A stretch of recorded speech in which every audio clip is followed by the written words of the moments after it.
Finally హాస్టల్కి అయితే వచ్చాను. Hey guys, welcome to Hema blogs. And today నేనైతే హాస్టల్కి వెళ్దామని రెడీ అయ్యాను.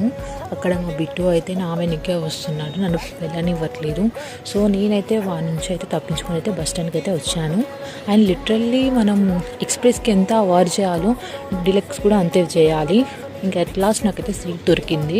నేను హ్యాపీగా కూర్చున్నాను అక్కడ. సో మ్యూజిక్ వింటూ ఇంకా డాడీ ఊకే 5 మినిట్స్కి ఒకసారి కాల్ చేస్తున్నాడు, ఎక్కడ ఉన్నావు వెళ్ళావా లేదా అని. సో డాడీకి పిక్ చేసి ఉన్నా ఇక్కడ వెళ్తున్నా అట్లా అని చెప్తూ ఉన్నాను. ఎవరికి ఉంటుంది బ్రో ఇప్పుడు ఇంటి నుంచి రావాలంటే, సో అందరికీ కష్టంగానే ఉంటుంది. సో నాకు కూడా అలానే ఉంది. సో ఇంకా రేపటి నుంచి ఏముంటాయి, సేమ్ క్లాసెస్, అసైన్మెంట్స్, అంతా రొటీన్ ఉంటుంది రేపటి నుంచి. సో మళ్ళీ నేను ఇంటికి ఎప్పుడు వెళ్తానో తెలియదు నాకు. సో అంతవరకు అయితే I will miss my home. So నేనైతే బస్ ఎక్కి హాస్టల్కి అయితే వచ్చాను. Bye guys.